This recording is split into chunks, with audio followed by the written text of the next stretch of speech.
ಇನ್ನು ರಾಜ್ಯ ಸಚಿವ ಸಂಪುಟ ಪುನಾರಚನೆ ವಿಚಾರಕ್ಕೆ ಸಂಬಂಧಪಟ್ಟ ಹಾಗೆ 2.5 ವರ್ಷಗಳ ಬಳಿಕ ಪುನಾರಚನೆ ಫಿಕ್ಸ್ ಆಗಿದೆ. ಈ ಬಗ್ಗೆ ಸರ್ಕಾರ ಬಂದಾಗಲೇ ನಿರ್ಧಾರ ಆಗಿತ್ತು. ಇದು ಈಗಿನ ವಿಚಾರ ಅಲ್ಲ. ಯಾವಾಗ ಸರ್ಕಾರ ರಚನೆ ಆಗಿತ್ತೋ ಅಧಿಕಾರವನ್ನ ಇದೀಗ ಆರಂಭ ಮಾಡಿಕೊಂಡಿದ್ರು ಕಾಂಗ್ರೆಸ್, ಆ ಸಂದರ್ಭದಲ್ಲೇ ಫಿಕ್ಸ್ ಆಗಿರುವಂತಹ ವಿಚಾರ, ನಿರ್ಧಾರ ಆಗಿರುವ ವಿಚಾರ. ಅಧಿಕಾರ ಸಿಗದವರಿಗೆ ಅವಕಾಶ ಸಿಗಬೇಕು ಅಂತ ಹೇಳಿದ್ದಾರೆ ಸಚಿವರಾಗಿರುವ ಕೃಷ್ಣ ಬೈರೇಗೌಡರು. ಸಂಪುಟಕ್ಕೆ ಅರ್ಹತೆ ಯಾರಿಗೆ ಇದೆ, ಅಂತಹ ಅರ್ಹತೆ ಇರುವವರಿಗೆ ಅವಕಾಶ ಸಿಗಬೇಕು. ನಾಯಕತ್ವ ಬದಲಾವಣೆ ಬಗ್ಗೆ ಹೈಕಮಾಂಡ್ ತೀರ್ಮಾನ ಮಾಡುತ್ತೆ. ಸಚಿವ ಸಂಪುಟ ಪುನಾರಚನೆಗೂ ನಾಯಕತ್ವ ಬದಲಾವಣೆಗೂ ಯಾವುದೇ ರೀತಿಯ ಸಂಬಂಧ ಇಲ್ಲ. ಈಗ ನನ್ನ ವಿಚಾರವನ್ನ ಹೇಳೋದಾದ್ರೆ, ಪಕ್ಷ ನನಗೆ 3 ಬಾರಿ ಸಚಿವ ಸ್ಥಾನ ಕೊಟ್ಟಿದೆ. ಹೈಕಮಾಂಡ್ ಹೇಳಿದ್ರೆ ನಾನು ಸಚಿವ ಸ್ಥಾನ ಬಿಡೋದಕ್ಕೂ ಕೂಡ ರೆಡಿ. ಅರ್ಹತೆ ಮೀರಿ ನನಗೆ ಪಕ್ಷ ಅವಕಾಶ ಕೊಟ್ಟಿದೆ ಅಂತ ಹೇಳಿದ್ದಾರೆ ಕೃಷ್ಣ ಬೈರೇಗೌಡರು. ಚೌಕಟ್ಟಿದೆ, ಅಲ್ಲಿ ನಮ್ದು ಏನಾದರೂ ಅಭಿಪ್ರಾಯ ಇದ್ರೆ ನಾವು ಹೇಳ್ತೇವೆ. ಸಾರ್ವಜನಿಕ ವಲಯದಲ್ಲಿ ಜನಕ್ಕೆ ಸಂಬಂಧಿಸಿದಂಥ ವಿಷಯಗಳು, ಅದಕ್ಕೆ ಆದ್ಯತೆ ಸಿಗಬೇಕು ಅನ್ನೋದು ಮೊದಲಿಂದನೂ ಕೂಡ ನನ್ನ ನಿಲುವು. ಅದನ್ನು ನಾನು ಯಾವತ್ತೂ ಕೂಡ ಪಾಲನೆ ಮಾಡಿಕೊಂಡು ಬಂದಿದ್ದೇನೆ. ಸೊ ಇವೆಲ್ಲವೂ ಕೂಡ ಪಬ್ಲಿಕ್ಕಿಗೆ ಸಂಬಂಧ ಇರುವಂತಹದ್ದು ಕಡಿಮೆ ಇದೆ, ಇಲ್ಲ ಅಂತಲ್ಲ, ಪರೋಕ್ಷವಾಗಿ ಇದೆ. ಆದರೆ ಮುಖ್ಯವಾಗಿ ಪಬ್ಲಿಕ್ ಇಶ್ಯೂಸ್ ಏನಿದೆ ಅದ್ರ ಕಡೆಗೆ ನಮ್ಮ ಗಮನ ಇರಬೇಕು ಅನ್ನೋದು ನನ್ನ ಅಭಿಪ್ರಾಯ. ಉಳಿದಿದ್ದು ಪಕ್ಷದ ಚೌಕಟ್ಟಿನಲ್ಲಿ ಕಾಲಕ್ಕೆ ತಕ್ಕ ಹಾಗೆ ಪಕ್ಷದ ವರಿಷ್ಠರು ಎಲ್ಲರನ್ನ ವಿಶ್ವಾಸಕ್ಕೆ ತೆಗೆದುಕೊಂಡು ತೀರ್ಮಾನಗಳನ್ನು ತಗೊಳ್ತಾರೆ. ಅದನ್ನ ನಾವು ಅನುಸರಿಸಿಕೊಂಡು ಕೊಟ್ಟಿರೋ ಜವಾಬ್ದಾರಿಯನ್ನ ಸರಿಯಾಗಿ ಕೆಲಸ ಮಾಡಿದ್ರೆ ಅದರಿಂದ ಏನಾದರೂ ರಾಜ್ಯಕ್ಕೆ ಒಳ್ಳೇದಾಗುತ್ತೆ, ಸಾರ್ವಜನಿಕರಿಗೆ ಒಳ್ಳೇದಾಗುತ್ತೆ ಅನ್ನೋದು ನನ್ನ ಅಭಿಪ್ರಾಯ. ಇದ್ರ ಬಗ್ಗೆ ಇನ್ನಷ್ಟು ಡೀಟೇಲ್ಸ್ ಕೊಡೋದಕ್ಕೆ ನಮ್ಮ ರಿಪೋರ್ಟರ್ ಕೃಷ್ಣ ಈಗ ನೇರ ಸಂಪರ್ಕದಲ್ಲಿ ಜಾಯ್ನ್ ಆಗಿದ್ದಾರೆ. ಕೃಷ್ಣ, ಈಗಾಗಲೇ ಸರ್ಕಾರ ರಚನೆ ಆದಾಗಲೇ ಸಂಪುಟ ಪುನಾರಚನೆಯ ವಿಚಾರ ನಿರ್ಧಾರ ಆಗಿತ್ತು, ಫಿಕ್ಸ್ ಆಗಿತ್ತು ಅನ್ನೋದನ್ನ ಕೃಷ್ಣ ಬೈರೇಗೌಡರು ಹೇಳಿದ್ದಾರೆ. ಜೊತೆಗೆ ನಾಯಕತ್ವ ಬದಲಾವಣೆ ವಿಚಾರಕ್ಕೆ ಸಂಬಂಧಪಟ್ಟಾಗೂ ಮಾತನಾಡಿದ್ದಾರೆ. ಎಸ್ಪೆಷಲಿ ಹಾಗಾದ್ರೆ ಯಾವಾಗ ಸಂಪುಟ ಪುನಾರಚನೆ, ಏನು ಫಿಕ್ಸ್ ಆಗಿತ್ತು, ಏನು ನಿರ್ಧಾರ ಆಗಿತ್ತು?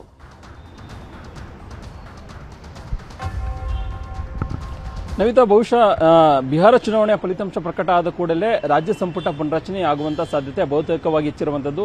ನವೆಂಬರ್ 16 ಅಥವಾ 17ರಂದು ಮುಖ್ಯಮಂತ್ರಿ ಸಿದ್ದರಾಮಯ್ಯ ದೆಹಲಿಗೆ ತೆರಳುತ್ತಾ ಇದ್ದಾರೆ. ಹೈಕಮಾಂಡ್ ನಾಯಕರ ಭೇಟಿಯನ್ನು ಮಾಡೋದ್ರ ಮುಖಾಂತರವಾಗಿ ಸಂಪುಟ ಪುನರಚನೆ ವಿಚಾರವಾಗಿ ಎಲ್ಲೊಂದು ಕಡೆ ಅಂತಿಮವಾದ ನಿರ್ಧಾರವನ್ನು ಕೈಗೊಳ್ಳುವಂತ ನಿಟ್ಟಿನಲ್ಲಿ ಕೂಡ ಮುಂದಾಗಿರುವಂತದ್ದು. ಯಾಕಂದ್ರೆ ಕಾಂಗ್ರೆಸ್ನಲ್ಲಿ ಅತಿ ಹೆಚ್ಚು ಸಂಖ್ಯೆಯನ್ನ ಗೆದ್ದಿರುವಂತದ್ದು ಕಾಂಗ್ರೆಸ್ ಪಕ್ಷ ಅಂತ ಹೇಳಬಹುದು. ಆ ಕಾರಣಕ್ಕೋಸ್ಕರವಾಗಿ ಒಂದಷ್ಟು ಜನರಿಗೆ ಕೈ ಬಿಡೋದ್ರ ಮುಖಾಂತರವಾಗಿ ಒಂದಷ್ಟು ಜನರಿಗೆ ಮುಂದಿನ ಬರುವಂತಹ ವಿಧಾನಸಭಾ ಚುನಾವಣೆಯಲ್ಲಿ ಗೆಲ್ಲುವಂತ ನಿಟ್ಟಿನಲ್ಲಿ ಅವಕಾಶ ಮಾಡಿಕೊಡುವಂತ ನಿಟ್ಟಿನಲ್ಲಿ ಕೂಡ ಮುಖ್ಯಮಂತ್ರಿಗಳು ಈಗಾಗಲೇ ಪ್ಲಾನ್ ಅನ್ನು ರೂಪಿಸಿದ್ದಾರೆ. ಆ ಕಾರಣಕ್ಕೋಸ್ಕರವಾಗಿಯೇ ಒಂದಷ್ಟು ಜನ ಸಚಿವರುಗಳನ್ನ ಕೈ ಬಿಡುವಂತ ನಿಟ್ಟಿನಲ್ಲಿ ಕೂಡ ಈಗಾಗಲೇ ಚಿಂತನೆಯನ್ನು ಮುಖ್ಯಮಂತ್ರಿಗಳು ಆಲೋಚನೆಯನ್ನು ಮಾಡಿದ್ದಾರೆ. ಹಾಗಾಗಿನೇ ಬಿಹಾರ ಚುನಾವಣಾ ಫಲಿತಾಂಶ ಬಳಿಕವಾಗಿಯೇ ಮುಗಿದ ಕೂಡಲೇ ಹೈಕಮಾಂಡ್ ನಾಯಕರನ್ನ ಭೇಟಿ ಮಾಡೋದ್ರ ಮುಖಾಂತರವಾಗಿ ಅಂತಿಮವಾಗಿ ಸಂಪುಟ ಪುನರಚನೆಗೆ ಮುಖ್ಯಮಂತ್ರಿಗಳು ಸ್ಪಷ್ಟವಾದಂತಹ ನಿರ್ಧಾರವನ್ನು ತೆಗೆದುಕೊಳ್ಳುವಂತ ಸಾಧ್ಯತೆ ಇದೆ. ಆದರೆ ಈ ಒಂದು ನಿರ್ಧಾರ ಎಷ್ಟು ಮಟ್ಟಿಗೆ ಜಾರಿಯಾಗುತ್ತೆ ಅನ್ನುವಂಥದ್ದು ಈಗ ಸದ್ಯಕ್ಕೆ ಪ್ರಶ್ನೆ ಆಗಿರುವಂತದ್ದು ಕಾಂಗ್ರೆಸ್ನಲ್ಲಿ. ಯಾಕಂದ್ರೆ ಡಿಸಿಎಂ ಡಿಕೆ ಶಿವಕುಮಾರ್ ಅವರು ನವೆಂಬರ್ ಬಳಿಕವಾಗಿ ಮುಖ್ಯಮಂತ್ರಿಗಳಾಗ್ತಾರೆ ಅನ್ನುವ ಚರ್ಚೆ ದಟ್ಟವಾಗಿ ರಾಜ್ಯ ಕಾಂಗ್ರೆಸ್ ವಲಯದಲ್ಲಿ ಕೇಳಿ ಬರ್ತಾ ಇದ್ದಾವೆ. ಆ ಕಾರಣಕ್ಕೋಸ್ಕರವಾಗಿಯೇ ಡಿಸಿಎಂ ಡಿಕೆ ಶಿವಕುಮಾರ್ ಅವರು ಎಲ್ಲೂ ಕೂಡ ನಾಯಕತ್ವ ಬದಲಾವಣೆ ಬಂದಂತ ಸಂದರ್ಭದಲ್ಲಿ ಮೌನವಾಗಿಯೇ ಒಂದು ರೀತಿ ಜಾಣ್ಮೆಯಾದಂತಹ ಉತ್ತರವನ್ನು ಕೊಡೋದ್ರ ಮುಖಾಂತರವಾಗಿ ಯಾವುದೇ ಒಂದು ವಿವಾದಕ್ಕೆ ಸಿಲುಕೋದ ರೀತಿಯಾಗಿ ಒಂದು ರೀತಿ ಎಚ್ಚರಿಕೆಯಾದಂತಹ ಕಾರ್ಯತಂತ್ರವನ್ನು ಮಾಡಿದ್ದಾರೆ. ಇಂತಹ ಸಂದರ್ಭದಲ್ಲಿ ಹೈಕಮಾಂಡ್ ನಾಯಕರ ಜವಾಬ್ದಾರಿಗೆ ಬಿಟ್ಟು ಅಂತಿಮವಾಗಿ ಹೈಕಮಾಂಡ್ ನಮಗೆ ಮಣೆಯನ್ನು ಹಾಕಬಹುದು ಅನ್ನೋ ಒಂದು ಕಾರಣಕ್ಕೋಸ್ಕರವಾಗಿಯೇ ಡಿಕೆ ಶಿವಕುಮಾರ್ ಸದ್ಯಕ್ಕೆ ಸೈಲೆಂಟ್ ಆದಂತಹ ಸ್ಟ್ರಾಟಜಿಯನ್ನು ಕೂಡ ಮುಂದುವರಿಸಿದ್ದಾರೆ. ಇದರ ನಡುವೆ ಒಂದಷ್ಟು ಜನ ಸಚಿವರುಗಳು ಕೂಡ ಆತಂಕದಲ್ಲಿದ್ದಾರೆ. ಇಲ್ಲೊಂದು ಕಡೆ ಸಂಪುಟದಿಂದ ನಮ್ಮನ್ನ ಕೈ ಬಿಡಬಹುದು ಅನ್ನುವಂಥದ್ದು. ಆದ್ರೆ ಈಗ ಸಚಿವ ಕೃಷ್ಣ ಬೈರೇಗೌಡರು ಸರ್ಕಾರದಲ್ಲಿ ಒಂದು ರೀತಿ ಒಳ್ಳೆಯ ಕೆಲಸವನ್ನ ಮಾಡ್ತಾ ಇದ್ದಾರೆ, ಒಳ್ಳೆಯ ಹೆಸರು ಕೂಡ ತೆಗೆದುಕೊಂಡಿದ್ದಾರೆ ಅನ್ನೋದು ಕೂಡ ರಾಜ್ಯ ಕಾಂಗ್ರೆಸ್ ವಲಯದಲ್ಲಿ ಕೇಳಿ ಬರ್ತಾ ಇದೆ. ಇದಕ್ಕೆ ಉದಾಹರಣೆ ಇತ್ತೀಚೆಗೆ ಹಾಸನಾಂಬೆಯ ದರ್ಶನ ಏನ್ ನಡೀತು ಅಂತ ಸಂದರ್ಭದಲ್ಲಿ ಅಲ್ಲಿ ಇದ್ದುಕೊಂಡೇನೆ ಕೃಷ್ಣ ಬೈರೇಗೌಡರು ಕೆಲಸ ಮಾಡಿದಂಥದ್ದು. ಮತ್ತೆ ಕೃಷ್ಣ ಬೈರೇಗೌಡರು ಕಂದಾಯ ಇಲಾಖೆಯಲ್ಲೂ ಕೂಡ ಒಂದು ರೀತಿ ದೊಡ್ಡ ಮಟ್ಟದಲ್ಲಿ ಜನರಿಗೆ ಜನ ಮೆಚ್ಚುವಂತಹ ಒಂದು ಕೆಲಸವನ್ನು ಕೂಡ ಮಾಡಿದ್ದಾರೆ ಅನ್ನೋದು ಕೂಡ ಹೇಳಲಾಗ್ತಾ ಇದೆ. ಮತ್ತೆ ಕೃಷ್ಣ ಬೈರೇಗೌಡರು ಇಷ್ಟೆಲ್ಲ ಕೆಲಸವನ್ನ ಮಾಡಿದ್ರು ಕೂಡ ಅವರು ಬರುವಂತ ದಿನಗಳಲ್ಲಿ ಒಕ್ಕಲಿಗ ಸಮುದಾಯದ ಪ್ರಬಲ ನಾಯಕರು ಒಂದು ವೇಳೆ ಏನಾದರೂ ಡಿಸಿಎಂ ಡಿಕೆ ಶಿವಕುಮಾರ್ ಅವರಿಗೆ ಕೊಡ್ಲಿಲ್ಲ ಅಂತಂದ್ರೆ ಅಂತಿಮವಾಗಿ ಮುಖ್ಯಮಂತ್ರಿ ಸಿದ್ದರಾಮಯ್ಯ ಕೃಷ್ಣ ಬೈರೇಗೌಡರ ಹೆಸರನ್ನು ಕೂಡ ಸೂಚಿಸಬಹುದು ಅನ್ನುವಂತ ಚರ್ಚೆ ಕೂಡ ರಾಜ್ಯ ಕಾಂಗ್ರೆಸ್ ವಲಯದಲ್ಲಿ ಕೇಳಿ ಬರ್ತಾ ಇದೆ. ಹೀಗಾಗಿ ರಾಜ್ಯ ಕಾಂಗ್ರೆಸ್ನಲ್ಲಿ ದಿನಕ್ಕೊಂದು ಒಂದು ಬೆಳವಣಿಗೆಗಳಿಂದಾಗಿ ಸಾಕಷ್ಟು ಕುತೂಹಲ ಮೂಡಿಸಿದೆ. ನೋಡಬೇಕಾಗುತ್ತೆ ಬರುವಂತ ದಿನಗಳಲ್ಲಿ ನಾಯಕತ್ವ ಬದಲಾವಣೆ ಅನ್ನುವಂತ ನಿಟ್ಟಿನಲ್ಲಿ ಹೈಕಮಾಂಡ್ ನಾಯಕರು ತೀರ್ಮಾನ ಮಾಡ್ತಾರಾ ಅಥವಾ ಸಂಪುಟ ಪುನರಚನೆಗೆ ಒಪ್ಪಿಗೆಯನ್ನು ಕೊಡ್ತಾರಾ ಹೈಕಮಾಂಡ್ ನಾಯಕರು, ಅಥವಾ ಡಿಸಿಎಂ ಡಿಕೆ ಶಿವಕುಮಾರ್ ಬದಲಾಗಿ ಮತ್ತೊಬ್ಬರಿಗೆ ಏನಾದರೂ ಅವಕಾಶ ಮಾಡಿಕೊಡ್ತಾರಾ? ಹೀಗೆ ಒಂದಷ್ಟು ಚರ್ಚೆಗಳು ಈಗ ನಡೀತಿರುವಂತಹ ಸಂದರ್ಭದಲ್ಲಿ ಹೈಕಮಾಂಡ್ ನಾಯಕರು ಮುಂದಿನ ದಿನಗಳಲ್ಲಿ ಏನು ತೀರ್ಮಾನ ತೆಗೆದುಕೊಳ್ತಾರೆ ಅನ್ನೋದು ಕೂಡ ಸಾಕಷ್ಟು ಈಗ ಕುತೂಹಲಕ್ಕೆ ಕಾರಣವಾಗಿರುವಂತದ್ದು. ನವಿತಾ, ಥ್ಯಾಂಕ್ ಯು ಕೃಷ್ಣ ಡೀಟೇಲ್ಸ್ಗೆ. ಪರಪನ ಅಗ್ರಹಾರ ಜೈಲಲ್ಲಿ ಹೇಳೋರಿಲ್ಲ ಕೇಳೋರಿಲ್ಲ. ಜೈಲಿನ ಖೈದಿಗಳಿಗೆ ರಾಜಾತಿಥ್ಯ ಮುಂದುವರೆದಿದೆ. ಸಜಾಬಂದಿಯನ್ನ ಪದೇ ಪದೇ ಭೇಟಿಯಾಗಲು ಅವಕಾಶ ಸಿಗ್ತಾ ಇದೆ. ಅವಕಾಶವನ್ನ ಅಲ್ಲಿ ಕಲ್ಪಿಸಲಾಗ್ತಾ ಇದೆ. ಜೈಲಿನ ಖೈದಿಗಳಿಗೆ ರಾಜಾತಿಥ್ಯ ಮುಂದುವರಿತಾ ಇರೋದು ಈಗಾಗಲೇ ದರ್ಶನ್ ವಿಚಾರದಲ್ಲಿ ನಾವು ಗಮನಿಸಿದ್ವಿ. ಏನೇನಾಯ್ತು ಅಲ್ಲಿ, ಯಾವ ರೀತಿಯಾಗಿ ರಾಜಾತಿಥ್ಯ ಸಿಕ್ತು, ಆ ನಂತರ ಬಳ್ಳಾರಿ ಜೈಲಿಗೆ ಅವರನ್ನ ಅಲ್ಲಿಂದ ವರ್ಗಾವಣೆ ಮಾಡಿರೋದು, ಶಿಫ್ಟ್ ಮಾಡಿರೋದು, ಆ ನಂತರ ಸುಪ್ರೀಂ ಕೋರ್ಟ್ ಕೂಡ ಇದನ್ನ ಯಾವ ರೀತಿಯಾಗಿ ಗಂಭೀರವಾಗಿ ತೆಗೆದುಕೊಂಡಿತ್ತು ಅನ್ನೋದು. ಆದ್ರೆ ಪರಪ್ಪನ ಅಗ್ರಹಾರ ಜೈಲಲ್ಲಿ ಇದಕ್ಕೆ ಮುಕ್ತಿ ಸಿಗುವ ಹಾಗೆ ಕಾಣಿಸ್ತಾ ಇಲ್ಲ. ಖೈದಿ ಸಾದಿಕ್ ಭೇಟಿಗೆ ಆತನ ಪತ್ನಿಗೆ ಪದೇ ಪದೇ ಅವಕಾಶ ಕಲ್ಪಿಸಲಾಗ್ತಾ ಇದೆ. ಗಂಡನ ಜೊತೆ ಫೋಟೋ ತೆಗೆಸಿಕೊಂಡಿದ್ದಾಳೆ ಹೆಂಡತಿ. ಮಾರಪ್ಪ ಎಂಬಾತನ ಕೊಲೆ ಪ್ರಕರಣದಲ್ಲಿ ಸಜಾಬಂದಿಯಾಗಿದ್ದಾನೆ ಸಾದಿಕ್ ಅಂತ. ಸೊ ಕೆಲ ತಿಂಗಳಲ್ಲಿ 5-6 ಬಾರಿ ಪತ್ನಿ ಯಾಸ್ಮಿನ್ ಭೇಟಿ ಕೊಟ್ಟಿದ್ದು, ಜೈಲಿನ ಒಳಗಡೆ ಪತಿ ಪತ್ನಿ ಚೇರ್ ಮೇಲೆ ಕೂತ ಫೋಟೋ ಈಗ ರಿವೀಲ್ ಆಗಿದೆ. ಜೈಲಿನ ಒಳಗೆ ಕೂತ ಫೋಟೋಗಳು ವೈರಲ್ ಆಗಿದ್ದು, ಪತ್ನಿಗೆ ಜೈಲಿನಿಂದ ವಾಟ್ಸಪ್ ಕಾಲ್ ಮಾಡಿದಾನೆ ಸಾದಿಕ್. ಇತ್ತೀಚೆಗೆ ಪತ್ನಿಯಿಂದ ಹಣ ಕೇಳಿದ್ದ ಸಜಾಬಂದಿ ಸಾದಿಕ್ ಕೊಲೆ ಬೆದರಿಕೆ ಹಾಕಿದ್ದಕ್ಕೆ ಫೋಟೋವನ್ನ ಆತನ ಹೆಂಡತಿ ರಿಲೀಸ್ ಮಾಡಿದ್ದಾಳೆ. ಚಿಕ್ಕಬಳ್ಳಾಪುರ ಜಿಲ್ಲೆಯ ಚಿಂತಾಮಣಿಯ ಊಲವಾಡಿ ಗ್ರಾಮಕ್ಕೆ ಸರಿಯಾದ ರಸ್ತೆ ಇಲ್ಲ. ಕಳೆದ 25 ವರ್ಷಗಳಿಂದ ಗ್ರಾಮದ ಮುಖ್ಯ ರಸ್ತೆಗೆ ಡಾಂಬರೀಕರಣವಾಗಿಲ್ಲ. ಚಿಂತಾಮಣಿ ತಾಲೂಕಿನಿಂದ ಕೇವಲ 2 ಕಿಲೋಮೀಟರ್ ದೂರದಲ್ಲಿದೆ ಈ ಗ್ರಾಮ. ಎ ದರ್ಜೆ ಪಂಚಾಯಿತಿ ಇದ್ರೂ ಸರಿಯಾದ ರಸ್ತೆ ಇಲ್ಲ. ಇದರ ಬಗ್ಗೆ ನಮ್ಮೂರಲ್ಲಿ ನ್ಯೂಸ್ 18 ಕಾರ್ಯಕ್ರಮದಲ್ಲಿ ವಿಸ್ತೃತವಾಗಿ ತೋರಿಸ್ತೀವಿ ನೋಡಿ.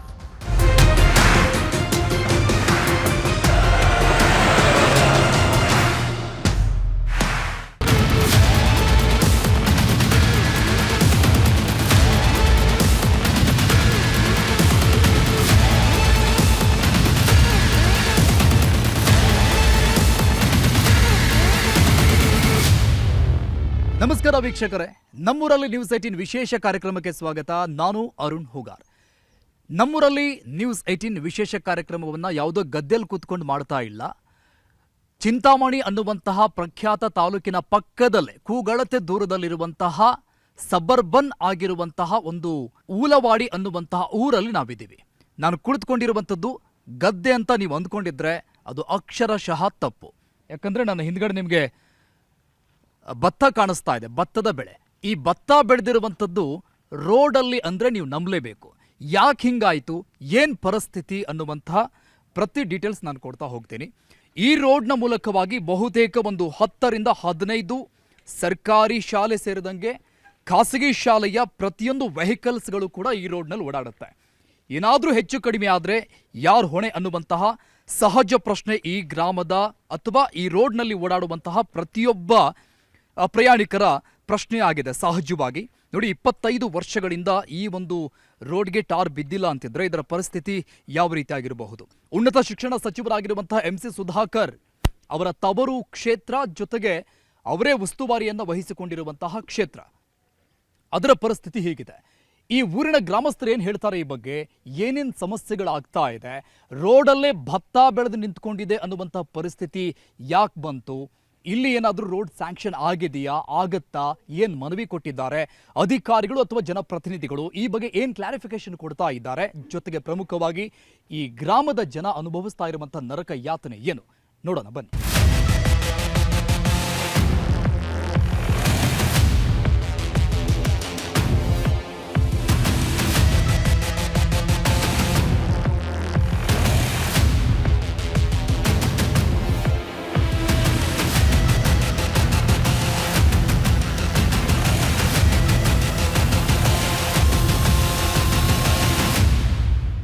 ನಮ್ಮೂರಲ್ಲಿ ನ್ಯೂಸ್ 18 ವಿಶೇಷ ಕಾರ್ಯಕ್ರಮವನ್ನು ಇವತ್ತು ನಾವು ಚಿಂತಾಮಣಿ ತಾಲೂಕಿನ ಊಲವಾಡಿ ಅನ್ನುವಂತಹ ಗ್ರಾಮದಲ್ಲಿ ಮಾಡ್ತಾ ಇದ್ದೀವಿ.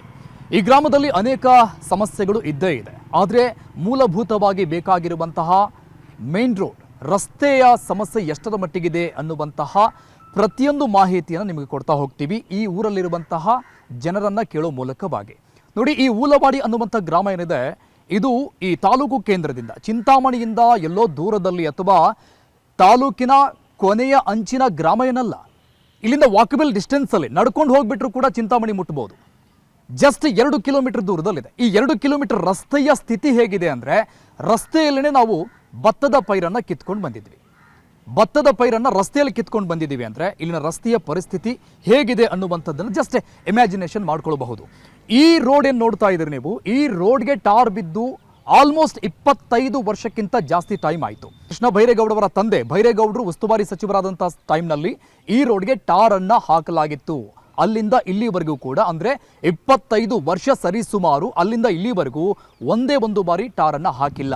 ಈ ರೋಡ್ನ ಮೂಲಕವಾಗಿ ಬಹುತೇಕ 10-15 ಹಳ್ಳಿಗಳಿಗೆ ಸಂಪರ್ಕವನ್ನ ಕಲ್ಪಿಸುವಂಥ ಮೇನ್ ರೋಡ್ ಇದು. ಚಿಂತಾಮಣಿ ನಗರಕ್ಕೆ ಹೋಗಬೇಕು ಅಂತ ಇದ್ರೆ 10-15 ಹಳ್ಳಿಗಳ ಜನ ಈ ರೋಡ್ ಮೂಲಕವಾಗಿ ಹೋಗಬೇಕಾಗತ್ತೆ. ಜೊತೆಗೆ ಇಲ್ಲಿ ಪ್ರತಿ ಭಾನುವಾರ ದನಕರುಗಳ ಸಂತೆ ಆಗುತ್ತೆ, ಸಾವಿರಾರು ಸಂಖ್ಯೆಯಲ್ಲಿ ವಾಹನಗಳು ಓಡಾಡುತ್ತೆ. ಆದರೆ ರಸ್ತೆಯ ಸ್ಥಿತಿ ಹೇಗಿದೆ ಅನ್ನುವಂತಹ ಮಾಹಿತಿ ಈ ಊರಿನ ಗ್ರಾಮಸ್ಥರಿಂದ ಕೇಳ್ತಾ ಹೋಗೋಣ. ಸರ್ ನಮಸ್ಕಾರ. ಸರ್ ಆಲ್ಮೋಸ್ಟ್ 25 ವರ್ಷ ಅಂತ ನಾವು ಕೇಳ್ಪಟ್ವಿ ಇಲ್ಲಿಗೆ ಟಾರ್ ಬಿದ್ದು ಅಂತ. ಉಸ್ತುವಾರಿ ಸಚಿವರಾಗಿರುವಂಥ MC ಸುಧಾಕರ್ ಅವರು ಏನು ಕೆಲಸ ಮಾಡಿದ್ದಾರೆ ಅನ್ನುವಂಥ ಪ್ರಶ್ನೆ ಸಹಜವಾಗಿ ಮೂಡುತ್ತೆ. ಯಾಕಂದರೆ ತಾಲೂಕು ಕೇಂದ್ರದಿಂದ ನಾನು ಹೇಳ್ತಾ ಇದ್ದೆ ವಾಕಬಲ್ ಡಿಸ್ಟೆನ್ಸಲ್ಲಿ ಬಂದರೂ ಕೂಡ ನಿಮ್ಮ ಊರಿಗೆ ಬಂದುಬಿಡ್ಬೋದು, ಗಾಡಿಗಳ ಅವಶ್ಯಕತೆನೇ ಇಲ್ಲ. ಅಂತಹ ಹತ್ತಿರದಲ್ಲಿರುವಂಥ ಊರನ್ನು ಇಷ್ಟರ ಮಟ್ಟಿಗೆ ಕಡೆಗಣಿಸಿದ್ದು ಯಾಕೆ ಸರ್? ಕಡೆಗಣಿಸಿರೋದಂದರೆ MC ಸುಧಾಕರ್ ಅವರು ಸುಮಾರು 2.5 ವರ್ಷಗಳಿಂದ ನಾವು ಗ್ರಾಮಸ್ಥರು ಮತ್ತು ನಮ್ಮ ಎಲ್ಲ ಹಿರಿಯರು ಮುಖಾಂತರನೂ ಮನವಿಗಳು ಮಾಡಿದ್ದೀವಿ. ಈ ಮುಖ್ಯ ರಸ್ತೆಯಿಂದ ಏನು ಚಿಂತಾಮಣಿಯಿಂದ ಆಲವಾಟ ಶ್ರೀನಿವಾಸಪುರದ ಮುಖ್ಯ ರಸ್ತೆವರೆಗೂ ಹೆಬ್ರಿ, ಬಟ್ಲಹಳ್ಳಿ, ಐಮ್ರೆಡ್ಹಳ್ಳಿ, ನಂದಿಗಾನಹಳ್ಳಿವರೆಗೂ ಆಲವಾಟ ರಸ್ತೆ ಮುಖ್ಯ ರಸ್ತೆ ಇದೆ. ಇದರಲ್ಲಿ ಶಾಲಾ ವಾಹನಗಳು ಮತ್ತು ಬುರುಮಕ್ಳಹಳ್ಳಿಯಲ್ಲಿ ಹೈಸ್ಕೂಲು ನಡೀತಾ ಇದೆ. ಆದರೂ ಸಹ ನಾವೆಲ್ಲ ಮನವಿಗಳು ಕೊಡ್ತಾನೇ ಇದ್ದೀವಿ. ಅದು ಹಿಂದೆ 4 ನಮ್ಮ ಇವರು JK ಕೃಷ್ಣಾರೆಡ್ಡಿ ಇದ್ದಾಗ 4.25 ಕೋಟಿ ಸ್ಯಾಂಕ್ಷನ್ ಆಗಿತ್ತು. ಆವಾಗ ಏನೋ ಅವರ ಒಂದು ತಾರತಮ್ಯಗಳಿಂದ ಆವಾಗ ನಿಲ್ಲಿಸಿದ್ರು. ಆವಾಗ ರೂಲಿಂಗಲ್ಲಿ JK ಕೃಷ್ಣಾರೆಡ್ಡಿ ಅವರು ಇರಲಿಲ್ಲ, ಅವರೊಬ್ಬರು ಮಾತ್ರ ಶಾಸಕರಾಗಿದ್ದರು, ಆವಾಗೂ ಆಗಲಿಲ್ಲ.